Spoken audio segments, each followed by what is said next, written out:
اللهم صل وسلم وبارك الله. بسم الله الرحمن الرحيم. الحمد لله رب العالمين وصلى الله وسلم على سيدنا محمد وعلى آله وصحبه أجمعين. يقول الإمام الحافظ ابن المنذر المتوفى سنة 318 رحمه الله تعالى وأعاد علينا من بركاته ومن بركات الصالحين إلى يوم الدين. كتاب القضاة جمع قاض. القضاة ثلاث اثنان في النار وواحد في الجنة. Mudah-mudahan dengan hadis yang diriwayatkan akan termotivasi hati kita untuk tidak menjadi qadhi. Jadi yang paling tidak orang yang menjadi qadhi itu sudah ada jaminan neraka untuk buat 2 orang daripada tiap 3. Jadi kita bersabda al-qudhatu salas. Qadhi itu ada 3 orang. 2 yang bakalan kelak akan masuk neraka. Wahidun bil jannah, hanya satu saja yang selamat masuk ke dalam surga. 2 yang kelak akan bakalan masuk neraka. Yang pertama memang tidak tahu hukum hakam Allah Jalla wa Ala dan bertindak secara zalim, bertindak secara jahil. Yang kedua seperti dengan qudhat di zaman kita sekarang, mereka juga belajar syariat, mereka juga tahu hukum hakam tapi tidak melaksanakannya, tetap juga dengan undang-undang kriminal, pidana dengan perdata yang dilaksanakan atau yang dilakukan. Jadi tahu hukumnya haram secara syar'i, tahu hukumnya terkutuk secara hukum, akan tapi tetap yang sebaliknya yang mereka putuskan. Qadhi yang seperti ini sudah ada jaminan neraka daripada Allah Jalla wa Ala. Wa wahidun fil jannah. Qala wa ajma'u. Masalahnya agak rumit sedikit. Qala ala asya' mimma yahkumu bihal hakim fi dhahiri haramun 'alal maqdi lahu bihi mimma yu'lamu anna dzalika haramun alaihi. Ada masalah-masalah hal-hal yang disepakati tentang keharamannya yang telah ditetapkan dan diputuskan kepada qadhi, yang dengan qadhi haram untuk memutuskannya seperti itu, tapi tetap juga diputuskan. Kita ulang lagi. Asya mimma yahkumu bihal hakimu fil zahir. Hakim tadi itu membuat keputusan berdasarkan kepada al-bayyinah, berdasarkan kepada saksi ataupun juga bukti. Tapi qadhi mengetahui itu hukumnya haram, tapi tidak dilaksanakan hukum. Bagaimana? Itu dikenakan karena bertentangan dengan al-bayyinatu, bertentangan dengan bukti dan saksi. Ajma'u ala asya. Nanti dimisalkan asya tadi itu mimma yahkumu bihil hakimu fil zahiri, daripada hukum yang telah diputuskan oleh hakim secara zahir yang hukumnya haram kepada orang yang diponis, lahu kepada orang yang dibuat keputusan dengannya dengan sesuatu tadi itu mimma yu'lamu anna dzalika haramun alaihi. Nanti dimisalkan yang qadhi itu tahu itu haram hukumnya ke atasnya.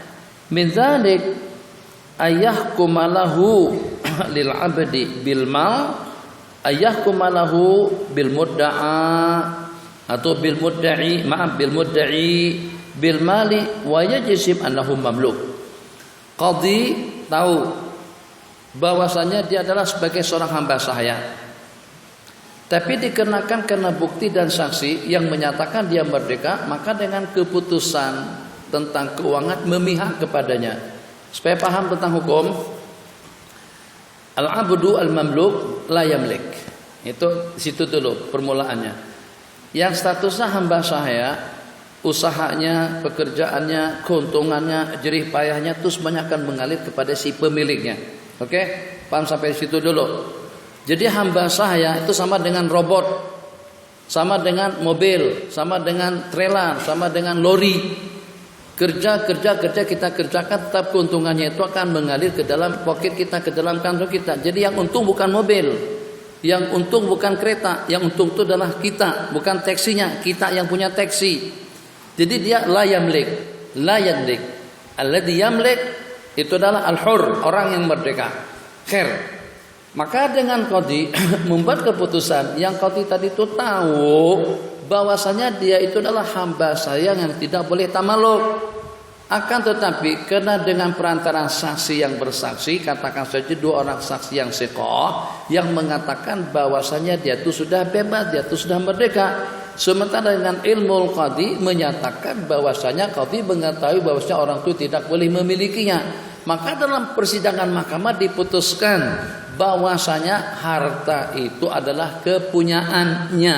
Sedangkan dia tidak boleh memiliki sesuatu kalau statusnya sebagai hamba. Keputusan, pemvonisan yang seperti itu hukumnya haram secara disepakati. Kenapa? Sebab ulama mengatakan al-qadhi la yahkumu bi'ilmih. Qadhi tidak boleh membuat keputusan atas dasar pengamatannya, atas dasar ilmu pengetahuannya, tapi qadhi membuat keputusan atas dasar saksi dan pengakuan. Ada bukti akan diputuskan yang walaupun qadhi tahu yang sebaliknya. Qala yaqulu ayahkum lahu bil mal lahu bil mamluk bil mal wa yajsim annahu mamluk aw yahkum wa yahkum lahu bil qawadi amma ya'lam annahu bari'un mimma hakama lahu alaihi. Atau qadhi membuat keputusan hukuman qisas, hukuman mati kepada seseorang yang qadhi itu tahu bahwasanya dia bebas daripada tuduhan itu. Dia melihat penembaknya, dia tahu. Tapi dikarenakan karena qadhi tidak punya wewenang untuk menentukan hukum hakam, keputusan qadhi pada saat menjatuhkan hukuman pada waktu memvonis seseorang yang bersalah itu bergantung kepada saksi. Makanya desa syahadatuz zur, ada sumpah palsu, yaminul ghamus, dan juga ada saksi palsu, syahiduz zur, syahadatuz zur, yaminul ghamus. Jadi persidangannya seperti apa? Katakan saja ada dengan seorang kena tembak. Qadhi melihat penembaknya itu siapa. Tapi qadhi tidak dapat membuktikan sebab posisi sebagai qadhi, sebagai hakim yang menegakkan kebenaran. Akan tetapi dalam persidangan pada saat ketika si yang terdakwa dia dituduh membunuh, dia dituduh oleh si pembunuh, maka posisinya sebagai mudda'a alaihi. Sedangkan yang menuduhnya seorang koprat, itu disebut dengan al-mudda'i. Kalau pada saat al-mudda'i si koprat tadi itu mempunyai 2 orang saksi, katakan saja koprat, katakan saja menteri, siapa sajalah yang menuduh, ternyata dia mempunyai 2 orang saksi yang siqah yang menyaksikan bahwasanya al-mudda'a alaihi tadi itu yang menembaknya. Padahal qadhi tahu penembak bukan yang dituduh, orang lain. Itu bagaimana status hukum saat ketika diputuskan oleh qadhi sah hukumnya, tapi haram keputusan yang diputuskan oleh qadhi. Kenapa? Karena qadhi mengetahui yang dijatuhkan hukuman pada itu bari daripada tuhmah, daripada tuduhan. Qala yaqulu wa yahkum lahu bil qawadi. Qawat artinya qisas. Qawat bukan kawat. Kawat itu bahasa Banjar. Kail itu kawat, dawai bahasa Malaysia.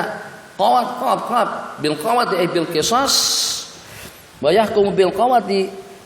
Qala ala man ya'lam, ke atas orang yang qadhi itu tahu annahu al mudda'a alaihi bari, yang dituduh itu bebas daripada hukuman mimma hakama lahu alaihi. Kenapa qadhi buat keputusan seperti itu? Bibayyinatin, qala bibayyinatin sabatat fil zahir. Gitu. Pi-nya ke belakang, yang punya seperti ini bentuknya pi-nya setelahnya. Qala bibayyinatin, dengan saksi sabatat fil zahir. Nabi kita bersabda, aku bertindak secara zahir. Wallahu tawalla as-sarair. Jadi untuk sarair, untuk rahasia hakikat yang sebenarnya itu hanya Allah yang Maha mengetahui. Hukum ini perundangan, dah babalah pening sedikit. Lain dengan kitab akibat itu kan cerita. Makanya orang yang belajar fikih itu kebanyakan kepala botak. Bab membebankan pikiran, nggak bisa santai. Celek mata pun tidak paham, apalagi kalau sambil mengantuk. Kalau yang sambil ngantuk paham lebih duluan daripada yang celek mata. Itu memang salah satu daripada Allah yang terbabi dalam daurah pengajian kita. Wa ajma'u ala anal qadhi Dan sepakat ulama bahwasanya qadhi apabila menulis pernyataan daripada qadhi Cinangning, qadhi begini saja, qadhi Bogor, hakim Bogor mengirim surat kepada hakim syar'i yang ada di Jakarta. Apa yang ditulis? Idza qadin akhad bi qadhiyatin qadha fiha ala ma yajib. Apabila dengan seorang qadhi menghantar surat pernyataan kepada qadhi yang lain tentang keputusan yang telah diputuskannya, ala ma qadha fiha ala ma yajib, dengan penyaksian yang adil, dan keputusannya tadi itu, keputusan qadhi tadi itu telah dibacakan di depan 2 orang saksi. Persidangan berlangsung di Cinangning dan telah diputuskan oleh qadhi secara adil dan bijak dengan penyaksian saksi-saksi yang udul, dengan penyaksian saksi-saksi yang bijak, siqah. Kemudian setelah keputusan tadi itu ditetapkan, setelah diponis, dijatuhkan hukuman, qadhi membacakan ketetapan hukum dan keputusan tadi itu kepada 2 orang saksi. Pernyataan tadi itu dikirim, wa ashhadahuma ala ma fihi, dan wa ashhadahuma setelah dibacakan dan dipersaksikan 2 orang saksi tadi itu tentang isi kandungan risalah, tentang isi kandungan surat. Sebab hal-hal yang seperti ini tidak bisa dengan SMS. SMS masih ada pemalsuan, WhatsApp masih ada pemalsuan.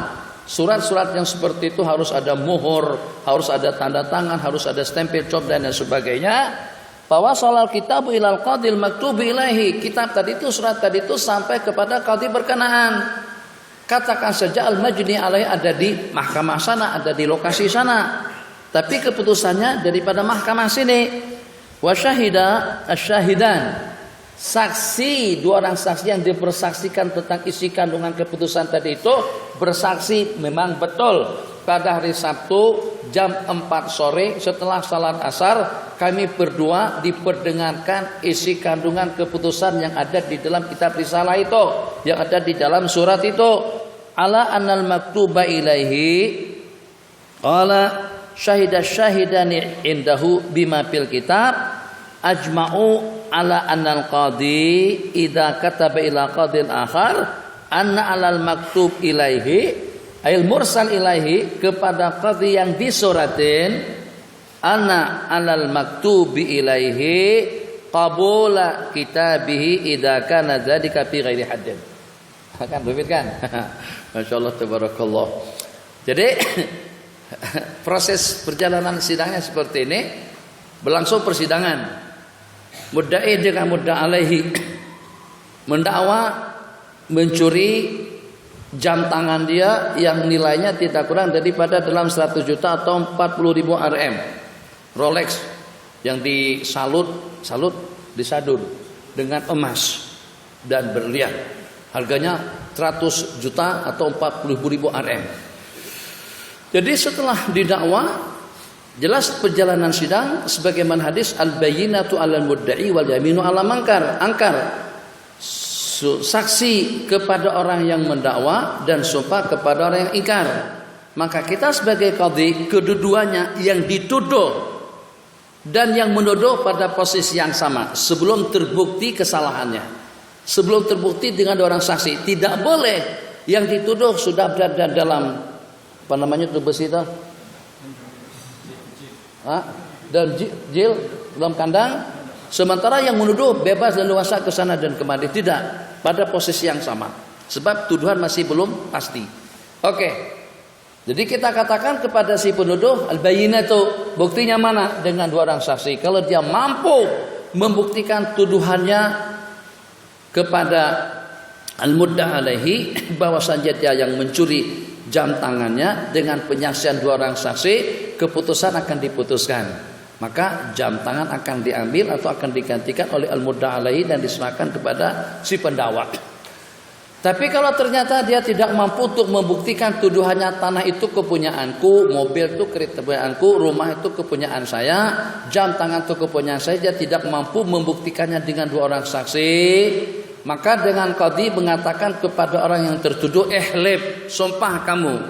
Kalau dia kata wallahi wabillahi wa tallahi, tuduhan itu tidak betul. Saya tidak terbabit, tidak terlibat dengan kes pencurian. Bebas lembarannya, hakamatil mahkamah, tok tok tok 3 kali diputuskan, bebas daripada tuduhan. Oke, sampai situ jelas. Kalau ternyata dia tidak berani bersumpah, kata dia kalau untuk bersumpah Anda minta maaf, tapi jelas bukan aku yang terbabit, jelas bukan aku yang buat, kamu sumpah. Kalau dia tidak berani bersumpah, maka ada yang namanya al-yaminul mardudah. Sumpah daripada yang kedua al-muddalah itu akan dipindahkan kepada yang mendakwa. Oke, sumpah kamu. Kalau dia bersumpah, sabit hukum. Kata dia, demi Allah, billahi wa tallahi, dia yang mencuri jam tangan saya, maka dengan sumpah al-yamin al-mardudah, hakim akan memutuskan tok tok tok 3 kali, keputusannya jam harus diserahkan kepada pihak si pendakwa. Khair, selesai sampai di situ. Jadi kesemuanya tadi itu dicatat. Keputusannya memutuskan bahwasanya jam tangan itu adalah kepunyaan al-mudda'i. Keputusan dibacakan dan dipersaksikan kepada 2 orang saksi. Ketika di-emailkan, dikirim surat keputusan tadi itu kepada qadhi wilayah lain, tempat lain, qadhi wilayah lain, al-maktub ilahi, maksudnya al-mursal ilahi yang dikirimin surat, wajib menerima isi kandungannya, tidak boleh memprotes, tidak boleh mengotak-atik, tidak boleh naik banding, dan juga tidak boleh mengganggu-gugat. Kenapa? Sebab keputusan tadi itu telah diputuskan dengan penyaksian daripada saksi. Qala anna alal maktubi ilaihi, maksudnya al-qadhi yang ditulis di suratin, qabula kitabihi kitabil qadhi al-awal idza kana dzalika bi ghairi haddin, kalau itu dalam satu masalah yang tidak menyentuh tentang hudud. Hudud itu kepada orang yang terbabit melakukan zina, hadduz zina, hadduz sarikah mencuri, hadduz syurub minum khamar, haddu kadzab orang yang menuduh melakukan hubungan zina dan yang seumpamanya. Kemudian yang kelima haddul hiraba, orang yang merompak, yang merampas. Kalau tidak terbabit, tidak terpaut dengan salah satu daripada 5 perkara tadi itu, tidak termasuk daripada ahkamil hudud, maka isi kandungan surat yang dikirim seperti keputusan kawin. Jadi mahkamah atas nama pribadi qadhi telah memutuskan bahwasanya akad nikah mereka telah berlangsung sesuai dengan mazhab Imam Abu Hanifah dan Nu'man, dan telah dipersaksikan keputusan tadi itu kepada 2 orang saksi. Itu kalau di-emailkan kepada qadhi Amuntai, Banjarmasin, Malaysia, Sumatera, mana saja, qadhi yang berkenan tidak boleh mengotak-atik tentang pasangan 2 laki yang berkenaan. Jadi pada seketika itu kita terima seperti apa ada yang tertulis di dalam penyaksian yang pertama. Qala wa ajma'u, na'am, baca.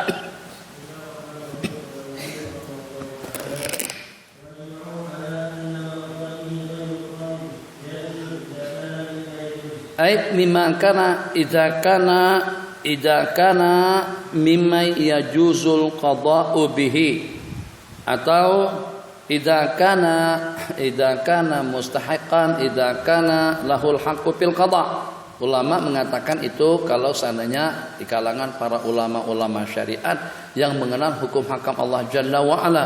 Jadi bagaimana kalau dengan kita mendapatkan keputusan bukan daripada qadhi, tapi yang memangku seperti qadhi, atau juga dengan seorang ahli mujtahid yang di segi posisi dan kriteria punya kemampuan yang kalau dilantik sebagai qadhi pun juga diantara daripada orang yang layak. Ijma' annama qadha bi ghairu qadhin, keputusan yang diputuskan oleh selain qadhi dipatwakan, seperti fatwa misalnya, fatwa kalau daripada mufti tidak mulzam, tapi kalau fatwa tadi itu jadi mulzam, sama hukumnya dengan qadha, sama hukumnya dengan keputusan. Jadi kita tanyakan dulu, itu keputusan daripada siapa? Sebenarnya sih bukan daripada qadhi, bukan daripada hakim, tapi daripada siapa? Daripada kiai. Kalau kemampuan kiai tadi itu setara dengan kemampuan seorang qadhi, keputusannya itu mu'tamad.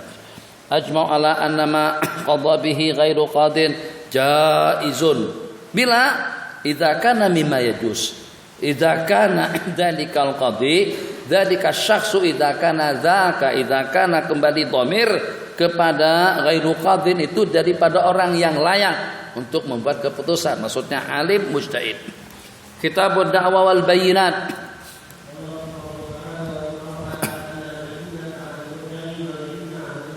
Jelas, ad-da'wah tuduhan, al-bayyinat bukti dan saksi. Ijma' ulama al-bayyinatu 'alal mudda'i, ini daripada hadis. Diwajibkan kepada orang yang mendakwa membuktikan tuduhannya, dakwaannya dengan saksi. Wal yamina 'ala al-mudda' alaihi. Sedangkan dengan sumpah itu kepada orang yang didakwa. Saya yang mendakwa saksi, dia yang terdakwa sumpah. Nah,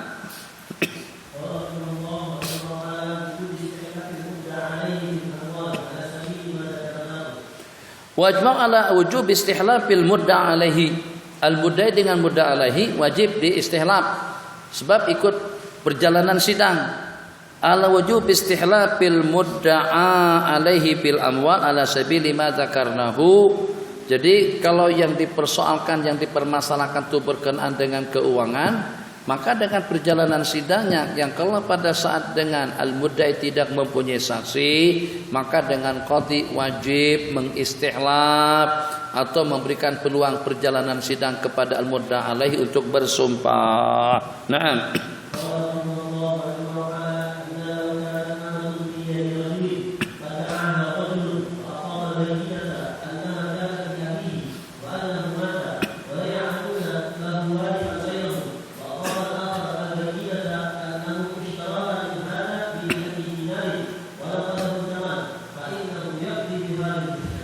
Ini tidak mustaq dengan jariah. Jadi kita robah redaksinya. Ajma'u ala allau kanat amatun fi yadi rajulin. Kalau terdapat amah, artinya hamba saya perempuan di tangan seseorang. Dengan amah sudah tidak ada lagi jam tangan, kereta, rumah, ataupun juga handphone. Sebab handphone yang paling banyak kamera dan yang sejenisnya. Cincin, perhiasan, perabot yang ada di tangan seseorang itu didakwa. Lau kanat amatun fi yadi rajulin pada'aha rajulun, terus didakwa oleh seseorang ada mendakwa mobil putih di luar, kata dia itu punya saya, khair qala da'a 'alaiha rajulun wa aqama al-bayyinata annaha kanat li abihi. Kata si pendakwa tadi itu dengan saksi-saksinya menyatakan itulah kepunyaan orang tuaku. Syekh Nur itu cuma pakai saja. Wah, repot. Dia ada saksi. Khair. Tapi juga dalam waktu yang sama saya juga ada saksi. Saksinya kawan-kawan Tapako semuanya. Bukan cuma 2 orang saja. Itu bagaimana kira-kira? Ini ujian Tapako. Ujian Tapako. Nanti bagi solusi atau bagi jawabannya. Saya sedang nyetir mobil saya bawa ke sana kemari. Tahu-tahunya di tengah jalan didakwa oleh seseorang dengan saksi dan bukti. Dia nyatakan itulah kepunyaan orang tua dia. Buktinya surat menyurat dan lain sebagainya. Qala wa aqamal akharu, saya setelah dia dakwa dengan penyaksian dari itu, terus saya juga dapat membuktikannya dengan saksi bahwasanya saya membelinya daripada dia sendiri. Ana ustarata min hada daripada si anak. Saya beli daripada dia dengan uang 100 dinar emas.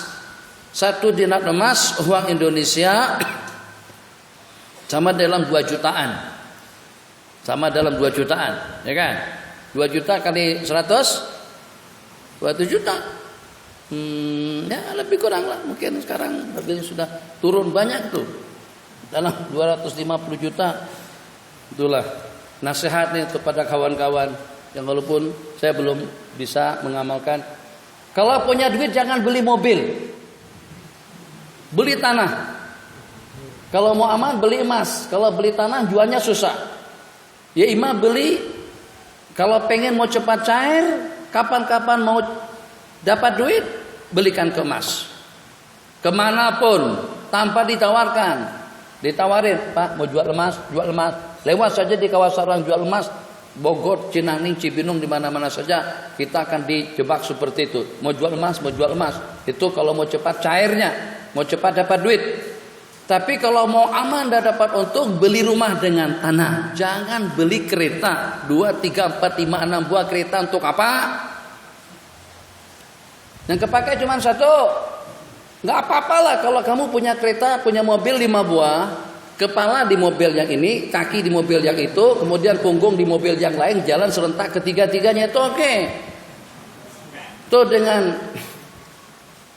jumlah bilangan kereta mewah punyanya Sultan Brunei, koleksi kereta mewah, Jaguarnya, BMW-nya, Rolls-Royce-nya, Lexus-nya, Ferrari-nya, semuanya model ada lengkap di situ. Itu dianggarkan daripada 5.000 unit sampai pada 7.000-an. 7.000 buah kereta mewah. Itu kalau tiap hari dipakai satu, dalam 10 tahun baru kepake dalam 3.500 saja. Dalam 20 tahun baru putarannya kepada mobil yang pertama. Itulah tadi, kalau mau pakai semuanya, maka anggota kita bagi 10 supaya 10 kereta boleh bergerak semuanya dengan kita. Itu baru termanfaatkan. Khair. Jadi dari tahun ke tahun harga mobil, harga kereta semakin turun, bukan semakin naik. Beli 300, jual hari itu juga sudah jatuh harganya dalam 20 jutaan. Dari 300, daripada 300.000 RM, jual hari itu juga paling dapat dalam 280 saja. Qala wa ajma'u imam wa aqama al-bayyinata anha kanat li abihi. Jadi mobil dengan saya didakwa oleh seseorang yang mendakwa mempunyai saksi, saya juga mempunyai saksi yang menyaksikan bahwasanya kereta itu saya beli daripada orang tuanya. Ana ustaraha min hadza min rajulin, di atas pada rajul. Itu kembali dhamir ke sana. Wa naqadahu saman, dan duitnya sudah dibayar. Qala fa innahu al-qadhi yaqdi bihalil mushtari, akan memutuskan kepada si pembeli. Si pembeli di sini saya, si penjual dia. Maka pertanyaannya, kenapa diputuskan kepada saya sedangkan sama-sama punya saksi? Alah, Taufik. Hah?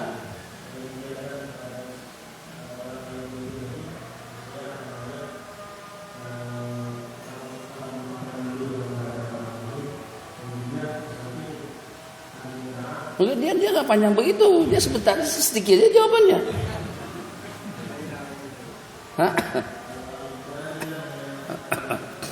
Kita azan dulu, kita azan supaya kita tidak terganggu sama ganggu-mengganggu. Azan. Kita terus dalam 15 menit lah. Yang lain pikir dulu. Dia jawabannya sepatah kata aja.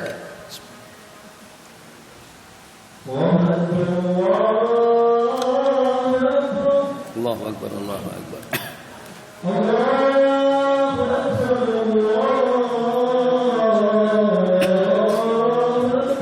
Allahu Akbar.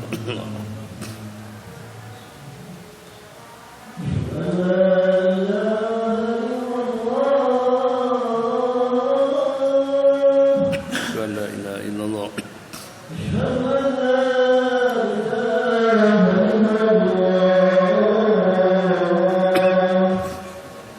La ilaha illallah.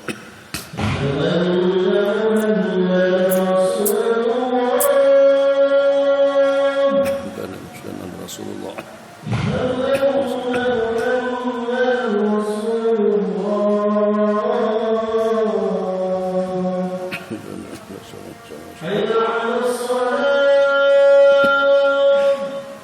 La haula wa la quwwata illa billahil aliyyil azim.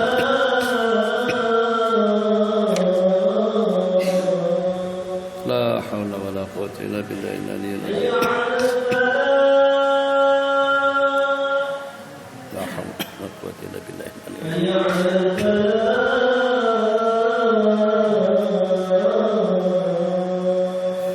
La haula wa la quwwata illa billahil aliyyil azim.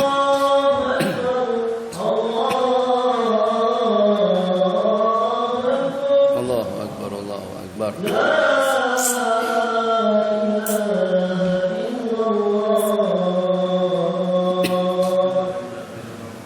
لا إله إلا الله سيدنا محمد وعلى آله وصحبه أجمعين اللهم رب هذه الدعوة التامة والصلاة القائمة سيدنا محمدا الوسيلة والفضيلة والدرجة العالية الرفيعة وبعث مقاما محمودا الذي وعدته إنك لا تخلف الميعاد. Kita ulang kembali.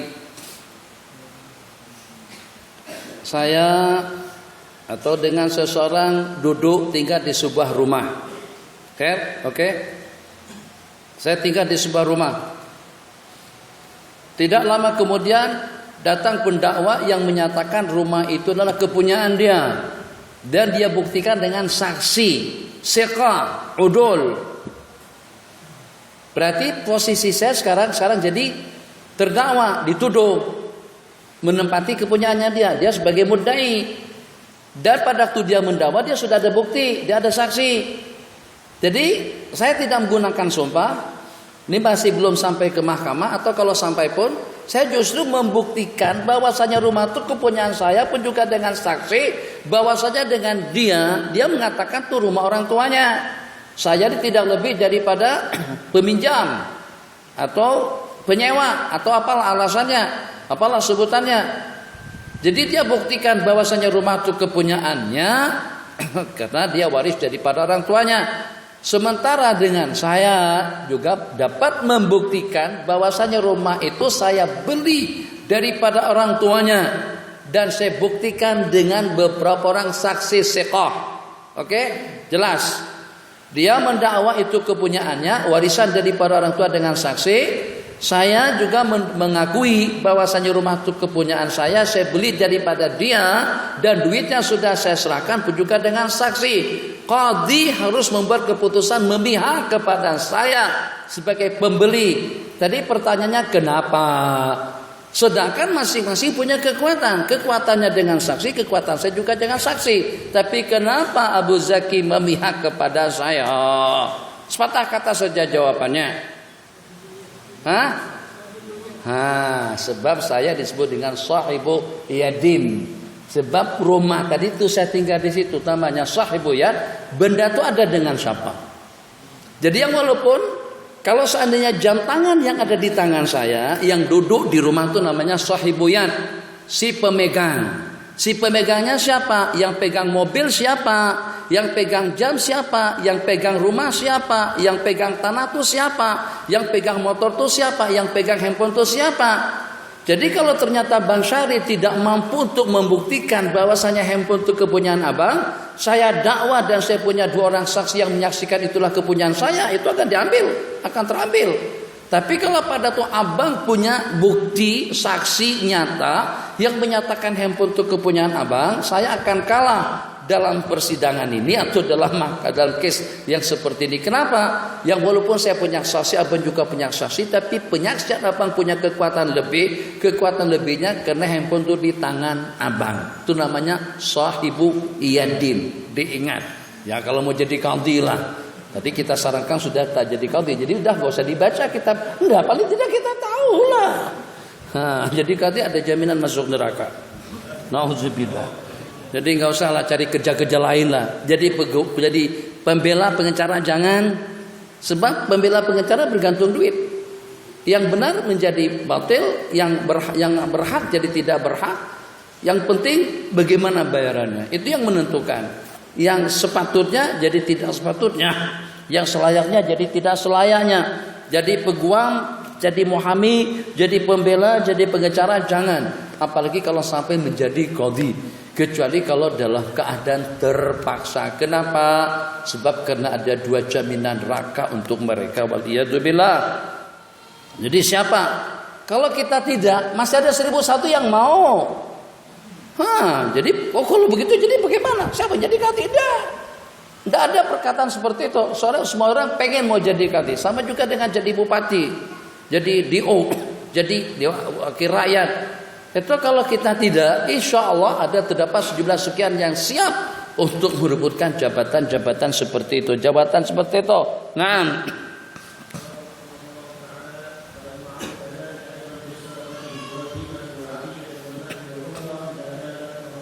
juga seperti itu halnya terhadap sedekah yang disedekahkan, hibah yang diberikan, pemberian yang diberikan. Nahal maknanya sama. Akulla auladika nahal tahum, apakah semua putra-putri kamu mendapatkan pemberian yang sama? Hadiah, pemberian, tunjangan